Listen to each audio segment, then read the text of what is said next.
Imagine a shy guy who is terrified of any kind of human contact. At last, he finds his soulmate. But unfortunately, she's made of rubber. Think that's the strangest part of this story? Trust me, the most surprising things are still ahead. A man named Lars lives in a small town with his brother Gus and Gus's pregnant wife, Karen. He attends a church service, listens attentively to the pastor's sermon, and then helps his elderly neighbor carry a large flower pot to her car. Lars admits that he's never had a serious relationship. A pretty girl named Margot smiles at him, but he gets embarrassed and runs away from her. The thing is, the protagonist is a sociopath. He dislikes people and is even afraid of them. Lars has to go to work, but he also prefers not to interact with anyone there. A coworker shows him a website where you can buy a doll that looks like a real woman. Unfortunately, it costs a huge amount of money. Margot enters the office. She is their new colleague. The moment Lars sees her, he immediately runs off to make coffee. Karen invites Lars over for dinner. The protagonist refuses, and the woman tackles him to the ground, demanding that he change his mind. This tactic works, and Lars ends up having dinner with his brother's family. Even so, he barely eats and hardly speaks at the table. Gus suggests that his brother move in with them so he won't be so lonely. Naturally, Lars refuses. A month and a half passes. The protagonist learns that a large package has been delivered to him. He returns home, closes all the windows, puts on his best sweater, and heads over to his brother's place. Lars announces that he has a guest staying with him.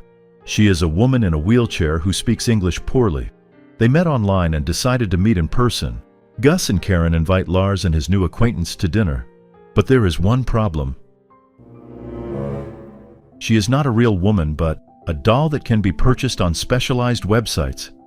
Lars says his girlfriend's name is Bianca. She is religious and very shy. Gus and Karen are shocked. It seems that their relative has completely lost his mind. However, they are so afraid of upsetting him that they agree to play along and pretend that everything is normal. Lars behaves as if Bianca were a living person. He asks Karen to share some of her clothes with Bianca and to give her a separate room, since their religion forbids them from sleeping in the same house. Gus and Karen suggest that Lars take Bianca to their family doctor, Mrs. Berman.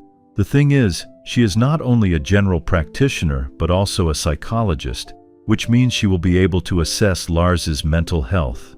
After Lars leaves, Karen takes a closer look at Bianca and realizes why men buy such toys. Gus even finds the website where his brother made this unexpected purchase. There is a Russian girl named Natasha, a Japanese girl named Midori, and a blonde named Tammy. Gus and Karen are deeply worried about their relative. And what will other people say? The next day, Gus and Karen take Lars and Bianca to the hospital.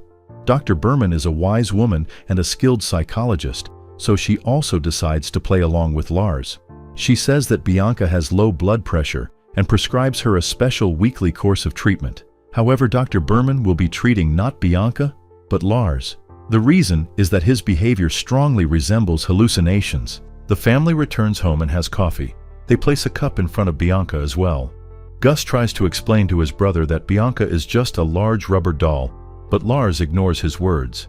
The protagonist goes to work, receives an advance on his salary, and talks with Margot. She invites him to a party at their colleague Cindy's place. Lars replies that he will come with his girlfriend. Margot is very upset by this news. Gus and Karen tell the townspeople about Bianca and ask them to play along with Lars. He has a mental disorder and needs support. The townspeople agree, as they consider Lars a very good person. The protagonist brings Bianca to a church service. People behave as if she were a real woman.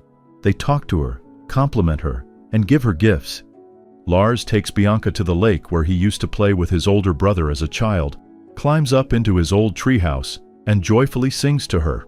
Meanwhile, Gus searches the internet for information about mental disorders. Soon, Lars and Bianca return to the hospital once again. While Bianca is being examined, Dr. Berman talks with Lars. She wants to understand the motives behind his strange behavior. Gus and Karen bathe Bianca in the bathtub. It is both strange and funny at the same time. During another visit to Dr. Berman, Lars admits that he is very worried about his brother's wife. She is pregnant and must behave very carefully. Dr. Berman realizes that this fear is connected to Lars's mother. It turns out that the protagonist lost her at the very moment he was born. Dr. Berman also uncovers another of Lars's fears. He is extremely afraid of physical contact. Touching and hugging literally cause him physical pain. Lars takes Bianca to a party thrown by his co-workers. People continue to play along with the main character and pretend that Bianca is a real woman. After all, Lars is no longer so frightened and shy with her by his side, which means she is actually helping him. The man tries to dance with Bianca, but at some point, he suddenly starts crying. Lars spends all his time with Bianca. Dr. Berman continues her sessions. The woman admits that she can't have children and that she sometimes feels very lonely. Lars replies that Bianca has the same problem and that he is deeply worried about his girlfriend. He nearly has a panic attack. Lars takes Bianca shopping at a supermarket. In order to help the poor man, the townspeople come up with various tasks for his girlfriend, such as working as an orderly at the local hospital. Bianca even gets a new hairstyle. Gus and Karen grow more and more worried with each passing day. Will Lars really love this rubber doll for the rest of his life? Lars secretly watches Margot at work, and after returning home, he sees Karen and her friend dressing Bianca up so they can go together to a volunteer party at the hospital. Lars is deeply upset because he had hoped to spend the evening with his girlfriend. He even gets into an argument with Bianca. Furious, the protagonist goes outside to chop firewood and admits to Karen that his romantic relationship has reached a dead end. He is afraid that Bianca will leave him. Their argument continues before they go to bed. At work, Margot introduces Lars to a man named Eric. He appears to be her new boyfriend. The main character feels a surge of jealousy. Lars takes Bianca to another appointment with Dr. Berman. He tells the psychologist that he proposed to Bianca a week ago, but she turned him down. Lars and his girlfriend argue more and more often. He complains to his brother that they no longer understand each other. Gus replies that it's time for Lars to grow up and finally take responsibility for his own life instead of behaving like a child. Margot argues with her coworker Kurt. Lars unexpectedly approaches to comfort her. The woman admits that she recently broke up with Eric because he was too boring. Margot agreed to that relationship because she felt very lonely. She invites Lars to go bowling on Friday, and he agrees, since Bianca will be busy that day anyway. Lars and Margot go bowling together. The woman looks genuinely happy. She laughs, has fun, and dances. Lars agrees to throw a few balls as well. Soon, several of their mutual friends join the game, and they all have a great time. Lars realizes that spending time with a real, living woman is far more interesting than with a rubber or silicone one. He looks at Margot with loving eyes. At the end of the evening, Lars admits that he is engaged to Bianca and can't cheat on his fiancée. Margot is deeply hurt to hear this because she truly likes this eccentric man. It begins to snow. Margot says goodbye to Lars. He reaches out his hand to her for the first time in his life. It turns out that touching another person doesn't have to be painful. It can actually be pleasant. At another appointment with Dr. Berman, Lars admits that he sees no progress in his relationship with Bianca. She still hasn't agreed to become his wife. Despite this, Lars continues to take care of her. Some time passes. One morning, Gus and Karen wake up to Lars's screams. The protagonist is trying to wake Bianca, but she doesn't respond. The artificial girl is urgently taken to the hospital. Lars is deeply worried about his beloved. She has serious health problems.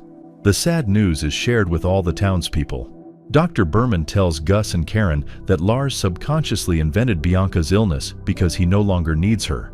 The doctors allow Lars to take Bianca home so he can say goodbye to her.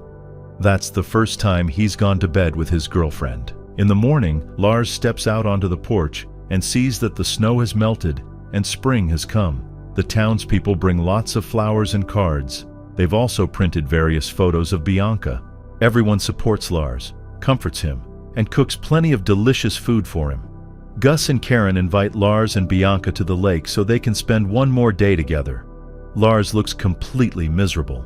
He sits silently beside his not-real girlfriend for a long time, then kisses her and bursts into tears. The protagonist even bathes Bianca in the cold lake.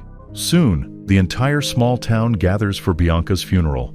The pastor delivers a farewell speech. talking about what a wonderful girl she was and how much everyone loved her. Lars starts crying again. Dr. Berman approaches Gus after the funeral. The man thanks the psychologist for her wisdom and for treating his brother in the right way. Meanwhile, Lars is talking to Margot. At first, they speak about Bianca and her remarkable personality, and then Margot suggests that they hurry to catch up with the others. Lars asks his friend if she would like to go for a walk. She says, yes.